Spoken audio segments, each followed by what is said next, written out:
ಸ್ನೇಹಿತರೆ ನಮಸ್ತೆ. ಹಳೆಯ ಒಂದು ವಿಡಿಯೋದಲ್ಲಿ ನಾನು ನಿಮ್ಮ ಜೊತೆ ಯಮ ಮತ್ತು ನಿಯಮ ಅಂದರೆ ಪತಂಜಲಿ ಮಹರ್ಷಿ ಅವರು ಕೊಟ್ಟಿರುವಂಥ ಅಷ್ಟಾಂಗ ಯೋಗದಲ್ಲಿ ಬರುವಂತಹ 2 ಸೂತ್ರಗಳ ಬಗ್ಗೆ ನಾನು ನಿಮ್ಮ ಜೊತೆ ಚರ್ಚೆಯನ್ನು ಮಾಡಿದ್ದೆ, ಯಮ ಮತ್ತು ನಿಯಮದ ಬಗ್ಗೆ. ಇವತ್ತಿನ ಒಂದು ವಿಡಿಯೋದಲ್ಲಿ ನಾನು ಆಸನದ ಕುರಿತು ನಿಮ್ಮ ಜೊತೆ ಮಾತಾಡ್ತಾ ಇದ್ದೇನೆ. ಅದಕ್ಕಿಂತ ಮುಂಚೆ ನಮ್ಮ ಚಾನಲ್ನ ನೀವೇನಾದರೂ ಫಸ್ಟ್ ಟೈಮ್ ನೋಡ್ತಾ ಇದ್ದರೆ ಈ ಒಂದು ಚಾನಲ್ಗೆ ಸಬ್ಸ್ಕ್ರೈಬ್ ಆಗೋದನ್ನು ಮರಿಬೇಡಿ. ಅದ್ರ ಜೊತೆ ಈ ಒಂದು ವಿಡಿಯೋಗೆ ಲೈಕ್ ಮಾಡೋದನ್ನು ಮರಿಬೇಡಿ ಸ್ನೇಹಿತರೆ. ಆದಷ್ಟು ಈ ವಿಡಿಯೋನ ನಿಮ್ಮ ಸ್ನೇಹಿತರ ಜೊತೆ ಹಂಚ್ಕೊಳ್ಳಿ. ಈ ಮೂಲಕ ಒಂದಿಷ್ಟು ವಿಚಾರಗಳು ಸಹಜವಾಗಿ ನಮ್ಮ ಜನರಿಗೆ ತಲುಪಲಿ ಅನ್ನುವಂತಹ ಒಂದು ಇಂಟೆನ್ಷನ್ ಇಟ್ಕೊಂಡು ಈ ಒಂದು ವಿಡಿಯೋನ ಮಾಡ್ತಾ ಇದ್ದೇನೆ. ಈ ಆಸನ ಅಂದರೆ ಏನು ಅಂತ ಎಷ್ಟೊಂದು ಜನರಿಗೆ ಪ್ರಶ್ನೆ ಬರುತ್ತೆ. ಈ ಆಸನ ಅಂದರೆ ಏನು? ಸೊ ಆಸನ ಅಂದರೆ ನಾವು ಕೂರುವಂತಹ ಏನು ಪೋಸ್ಚರ್ ಏನಿದೆ ಸ್ಥಿರವಾಗಿ ಕೂರುವಂಥದ್ದು. ಅಂದರೆ ಪತಂಜಲಿ ಮಹರ್ಷಿಯವರು ಶ್ಲೋಕದ ಮೂಲಕ ಹೇಳ್ತಾರೆ, ಸ್ಥಿರಂ ಸುಖಂ ಆಸನಂ ಅಂತ.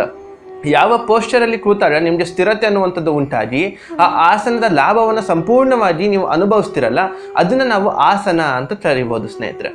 ಇನ್ನು ಆಸನದಲ್ಲಿ ನಾವು 4 ತರಹದ ಡಿವೈಡನ್ನು ನೋಡ್ಬೋದು, ಡಿವಿಷನ್ಸ್ನ ನೋಡ್ಬೋದು. ಒಂದು ನಿಂತು ಮಾಡುವಂತಹ ಆಸನ, ಮತ್ತು ಕೂತ್ ಮಾಡುವಂತಹ ಆಸನ, ಮತ್ತು ಮಲಗಿ ಮಾಡೋದ್ರಲ್ಲಿ 2 ಆಸನ, 2 ಡಿವಿಷನ್ನ ನೋಡ್ಬೋದು. ಒಂದು ನಮ್ಮ ಹೊಟ್ಟೆ ಭಾಗವನ್ನು ನೆಲಮುಟ್ಟ ಮಾಡಿ ಮಲಗಿ ಮಾಡುವಂಥ ಕೆಲವು ಆಸನಗಳಾದರೆ, ಇನ್ನು ಕೆಲವು ನಾವು ಹೊಟ್ಟೆ ಭಾಗವನ್ನು ಮೇಲ್ಮುಟ್ಟ ಮಾಡಿ ಅಂದರೆ ಆಕಾಶಮುಖವಾಗಿ ಮಾಡುವಂಥ ಕೆಲವೊಂದಿಷ್ಟು ಆಸನ. ಉದಾಹರಣೆ, ನಾವು ನಿಂತು ಮಾಡೋದ್ರಲ್ಲಿ ವೃಕ್ಷಾಸನವನ್ನು ತಗೊಳ್ಬೋದು. ಸೊ ನಿಂತು ಮಾಡುವಂಥ ಆಸನದಲ್ಲಿ ಉದಾಹರಣೆ ನಾನು ಕೊಡೋದಾದರೆ, ನಿಂತು ಮಾಡೋದ್ರಲ್ಲಿ ನಾವು ವೃಕ್ಷಾಸನ ಮಾಡ್ತೀವಿ, ಪಾದ ಹಸ್ತಾಸನ ಮಾಡ್ತೀವಿ, ಅರ್ಧ ಚಕ್ರಾಸನ ಮಾಡ್ತೀವಿ, ಅರ್ಧ ಕಟಿ ಚಕ್ರಾಸನವನ್ನು ಮಾಡ್ತೀವಿ, ಈ ರೀತಿ ವೀರಭದ್ರಾಸನವನ್ನು ಮಾಡ್ತೀವಿ. ಮತ್ತು ಸಹಜವಾಗಿ ವಿಶೇಷವಾಗಿರುವಂಥ ಆಸನಗಳ ಪರಿಕಲ್ಪನೆ ನಡೆದುಕೊಂಡು ನಾವು ನಿಂತು ಮಾಡೋದ್ರಲ್ಲಿ ಅಭ್ಯಾಸವನ್ನು ಮಾಡ್ತಾ ಹೋಗ್ತೀವಿ. ಅದೇ ರೀತಿ ಕೂತು ಮಾಡೋದ್ರಲ್ಲಿ ನಾವು ವಜ್ರಾಸನ ಮಾಡ್ತೀವಿ, ಮತ್ತು ಬ್ರಹ್ಮಮುದ್ರ ಶಶಂಕಾಸನವನ್ನು ಮಾಡ್ತೇವೆ. ಅದೇ ರೀತಿ ಅರ್ಧ ವಕ್ರಾಸನವನ್ನು ಮಾಡ್ತೇವೆ, ಪಶ್ಚಿಮೋತ್ತಾನಾಸನವನ್ನು ಮಾಡ್ತೇವೆ. ಈ ರೀತಿ ಸಹಜವಾಗಿ ನಾವು ಕೂತು ಮಾಡೋದಂತಹ ಒಂದಿಷ್ಟು ಆಸನವನ್ನು ಮಾಡ್ತಾ ಹೋಗ್ತೀವಿ. ಇನ್ನು ಮಲಗಿ ಮಾಡೋದ್ರಲ್ಲಿ ನಾವು ಅದೇ ಹೊಟ್ಟೆ ಭಾಗ ನೆಲಮುಖವಾಗಿ ಮಾಡುವಂಥ ಆಸನಗಳನ್ನು ನೋಡೋದಾದರೆ ಧನುರಾಸನ ಮಾಡ್ತೇವೆ.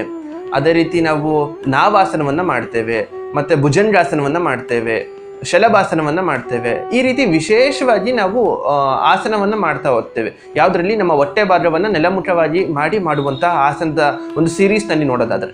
ಇನ್ನು ಹೊಟ್ಟೆ ಭಾಗವನ್ನು ಮೇಲ್ಮುಖ ಮಾಡುವಂಥ ಆಸನಗಳು ಯಾವ್ಯಾವ ಅಂತ ನೋಡಿದರೆ, ಉದಾಹರಣೆ ನಾನು ಕೊಡ್ತಾ ಇರುವಂಥದ್ದು, ಅರ್ಧ ಹಾಲಾಸನವನ್ನು ಮಾಡ್ತೇವೆ, ಆಲಾಸನವನ್ನು ಮಾಡ್ತೇವೆ, ಸರ್ವಂಗಾಸನವನ್ನು ಮಾಡ್ತೇವೆ, ಪವನ ಮುಕ್ತಾಸನವನ್ನು ಮಾಡ್ತೇವೆ.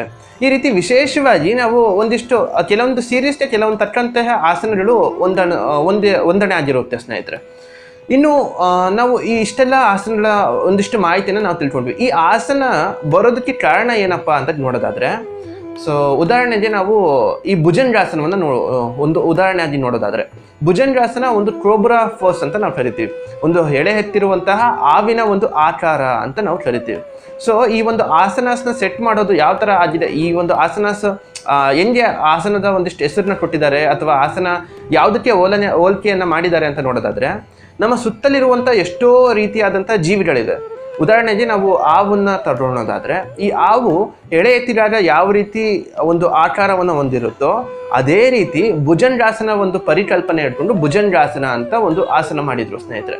ಈ ರೀತಿ ವಿಶೇಷವಾಗಿ ನಾವು ಒಂದಿಷ್ಟು ಪ್ರತಿಯೊಂದು ಆಸನಕ್ಕೂ ಕೂಡ ಒಂದೊಂದು ಅನಿಮಲ್ಸ್ಗಳ ಅಂದರೆ ಪ್ರತಿಯೊಂದು ಜೀವಿಗಳ ಒಂದಿಷ್ಟು ಅಂಶವನ್ನು ಇಟ್ಕೊಂಡು ಈ ಒಂದು ಆಸನಕ್ಕೆ ಹೆಸರನ್ನು ಮತ್ತು ಅದರಲ್ಲಿ ಆಗ್ತಿರುವಂಥ ಬದಲಾವಣೆಗಳನ್ನು ಮತ್ತು ಅದರಲ್ಲಿ ಬರುವಂತಹ ಇಂಡಿಕೇಶನ್ಸ್ ಮತ್ತು ಕಾಂಟ್ರಾ ಇಂಡಿಕೇಶನ್ಸ್ ಅಂತ ಏನು ಕರಿತೀವಿ ಅದನ್ನು ಪರಿಕಲ್ಪನೆ ಇಟ್ಕೊಂಡು ಈ ಒಂದು ಆಸನದ ಒಂದಿಷ್ಟು ಮಾಹಿತಿಯನ್ನು ಮತ್ತು ಆಸನದ ಒಂದು ಸೀರೀಸ್ನ ಅವರು ಜೋಡಣೆಯನ್ನು ಮಾಡ್ತಾ ಹೋದ್ರು ಸ್ನೇಹಿತರೆ.